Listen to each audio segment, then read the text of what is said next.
Hello friends, welcome to lecture number 29. In today's class, we'll read about applications of potentiometer. As far as 12th class is concerned, for potentiometer you have got two applications. First one is comparison of EMF of two cells. That means two cells will be given E1 and E2 and you have to compare its EMF. Now as I have told in my previous lecture that basically potentiometer consists of two circuits. One is the primary, and you all know this will be your primary circuit and this will be your secondary circuit. Okay, and the primary circuit and secondary circuit, positive of this and the positive of these, they are connected to one single point. So my connection is correct. So primary circuit and secondary circuit, we have this.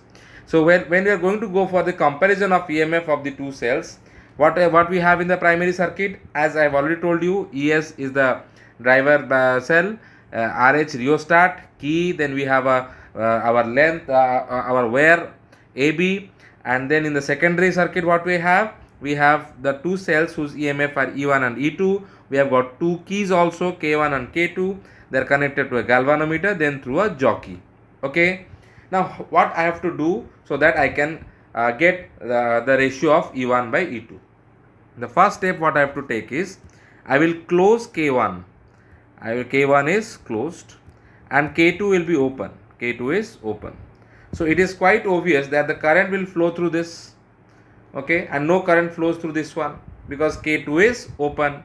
So the second one here, the current will go through E1 here. So then what you will do, you will just try to move your jockey throughout the wire AB, and at a particular place you will see that the galvanometer shows no deflection. Okay, that will be your balancing length. So this happens. When this happens, if you have understood the previous class properly, then you can know that E1 will be equal to K. K is your potential gradient of the wire. E1 is equal to KL1. This is the first equation. Okay, in the third step what you do, you K1 is open, okay, and close K2. K2 is closed. So if I do so, what will happen then? K1 is open, so no current flows through this one, current will flow through this. Okay, now the cell of EMF E2 is in use. Then what will be the equation? This implies my E2 will be equal to KL2. This is the second equation. Okay, now dividing these two equations, if I divide these two equations, what I'll have, E1 by E2 is equal to KL1 by KL2. Since the same where you are taking, so the K will be same, that can be cancelled. So this implies E1 by E2 is equal to L1 by L2. So this comes for a 3-mark question, how to find out the ratio of EMFs of two cells. So this is how you can do it. Okay, moving to the second application, that is how to calculate the internal resistance of a cell. You see here in the secondary circuit, it is obvious this circuit is your secondary circuit and this circuit is your primary circuit, and whether it is connected properly or not, positive of this end has come to A and positive of this end is also connected to the same point. So my circuit is okay, fine. Now what I have to find out, I have to find out the internal resistance of the cell, this R which is of the cell, that I have to calculate. For that, an additional resistance box is connected in this fashion, which is shown in the diagram. Then we have the galvanometer, then we have the jockey which can slide over the wire AB. Okay, now what we have to do first, in the first case what you have to do, you take out from your resistance box, you take out infinity. That means infinite resistance is being incorporated in this box. If infinite resistance is there to the current, then current cannot enter here. It will not enter. Where it will go? It will go along this direction. Okay, followed. So the voltage, if RB from the resistance box you have taken out infinity, then the voltage across AG, across AJ, and the cell will be same. The cell will be same. Okay, so this implies cell is not in use. Cell is not in use. When the cell is not in use, then the EMF will be E is equal to KL1. So what is L1 here? That once you remove the infinity, from your resistance box. Then you'll see, you'll move the jockey throughout the wire AB. At a particular point, you'll see galvanometer shows no deflection. At that point, you will get your first balancing length. So E is equal to KL1. Why EMF? Because the cell is not in use in this case. Now in the second portion, what you do? In the second one, you take out any resistance from the resistance box. So let me take out R from the resistance box. Okay. So what does this indicates? This indicates two things. That there has to be current in this one. The current will flow in this direction. Okay. There will be some current in this direction. Followed? Okay. So we can write there will be current in the lower wing. Followed? Okay. So now, so to have that current, then the cell has to be in use. Okay. So here in this case, when you remove R from the resistance box, the cell is in use, and if the cell is in use, then there will be a potential drop. So terminal potential we'll talk about. So V is equal to KL2. Okay. So first, when you remove infinity, you get E is equal to KL1, and when you remove some resistance from the resistance box, then you move the jockey, then at a particular point you will get the balancing length, that is L2. Followed? So what I can make out here, that the current drawn from the cell whose internal resistance has to be measured. Okay. So finally we conclude that current has to be drawn from this cell. Now this secondary circuit, this part will reduce to what? So let me draw it. So I redraw this one. So you have got E here. This is the internal resistance. Okay, and this is the key I have drawn here. Then you will have your resistance R. From the resistance box you have removed resistance R. So this is how the circuit will become. Okay, and the current goes in this direction. Then I have to apply Kirchhoff's voltage law here. For that I need to go in a particular direction. So suppose I moved in this direction. So applying KVL, we have, what we'll have? E minus I into capital R minus I into small r is equal to 0. Okay. Now E minus I into R is how much? Terminal potential here. B minus IR is equal to 0. So E will be how much? B plus IR. So internal resistance will become how much? E minus B by I. Okay. And instead of I, what I can write? I is equal to V by R. So V, here there will be R. So now you can take R common, and E by V minus 1 will be your internal resistance. Now what is E by V? If you look at this, you make it as equation 1 and make it as equation 2. Then from equation 1 and 2, what you have? From equation 1 and 2 we have E by V is equal to KL1 by KL2, that is equal to L1 by L2. Okay, so let me substitute this value in equation 3. If this is equation 3, so let me substitute equation 4, putting equation 4 in 3. So my internal resistance will become how much? R. E by V will be how much? L1 by L2 minus 1. So this is how you can calculate the internal resistance of a cell. Okay. So these are the two experiments also which you have to perform in class 12th. Followed. Then comes that why do we choose potentiometer over the voltmeter? Okay. So question comes. It will ask the superiority of a potentiometer to a voltmeter. So question will come, why potentiometer is chosen over voltmeter. Okay. So this is a question which comes many a times, it has come. So you can write here what will be the answer. The first point you mention here is the potentiometer is a null deflection method device. That means it doesn't draw any current from the this device. Okay. So what happens at this null deflection? So at null point, it doesn't draw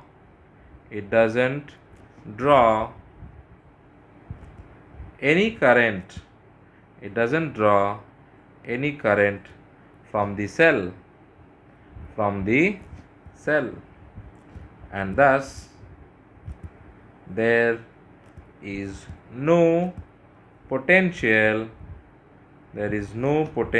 drop due to the internal resistance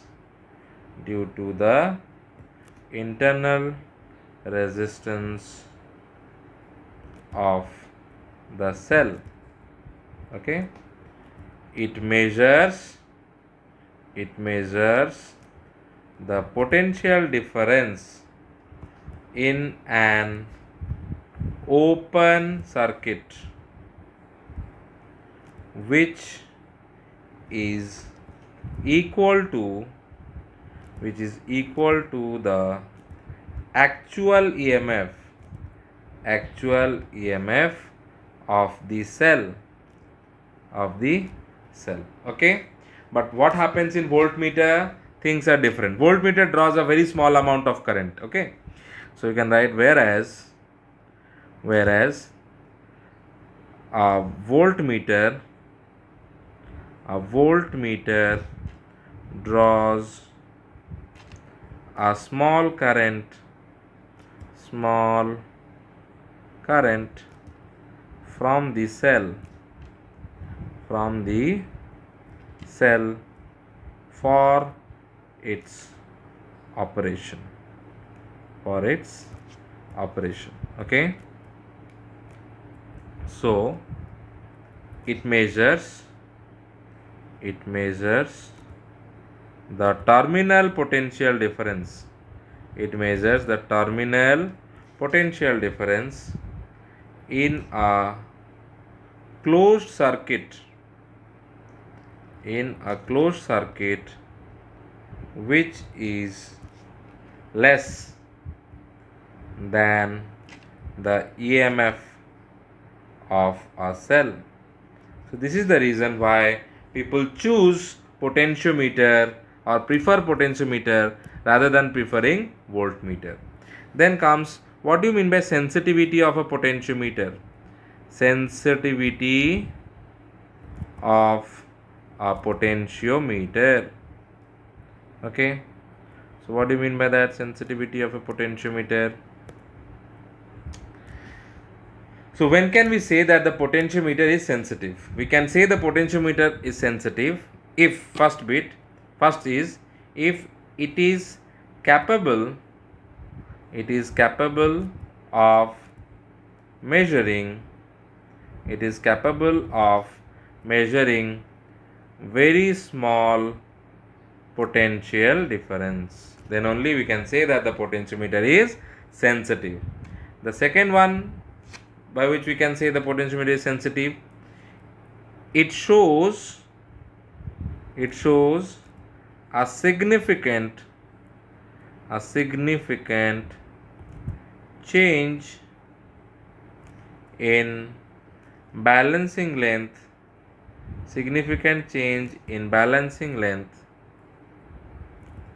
for a small change in the potential difference being measured.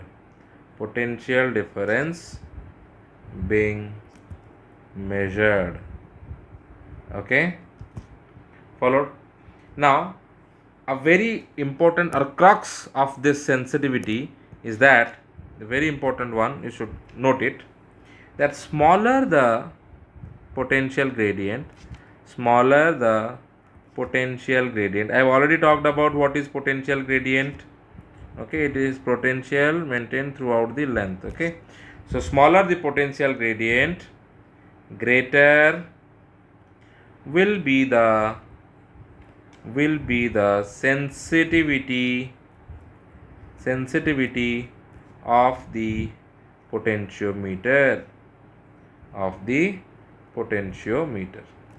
Okay, so this is a very important one. Okay, now the question comes, is there any way by which we can increase the sensitivity of a potentiometer? Yes, we have some ways. Okay, so the question comes, how to increase of sensitivity of a potentiometer. Okay, how can we increase its sensitivity? We can increase its sensitivity by two things. Okay, first one is, the only way by which we can increase the sensitivity is by reducing the potential gradient. So anyhow, if we really want to increase the sensitivity, then we have to reduce the potential gradient. So is that any physical way by which we can decrease the potential gradient? Yes. So how can we decrease the potential gradient? First one is by increasing the length of the potentiometer wire. By increasing the length of the potentiometer wire. Okay, by increasing its length we can reduce the potentiometer. Okay, why? Because it is given K is equal to V by L. So L increases means K will reduce. Okay, from this formula we can do it. The second one by which we can do it, that for a potentiometer wire of fixed length, suppose the length is fixed, the potential gradient can be reduced by reducing the current in the circuit with the help of rheostat. Okay, so we will vary the rheostat. Now for a potentiometer wire of fixed length, potentiometer wire of fixed length, the potential gradient can be decreased by reducing the current okay, in the circuit with the help of a rheostat.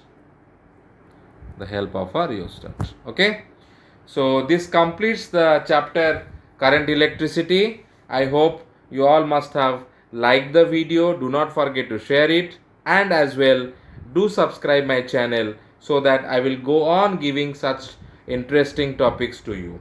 Okay, any queries you have, you can mail me in the mail ID which is given below. Thank you for your kind patience.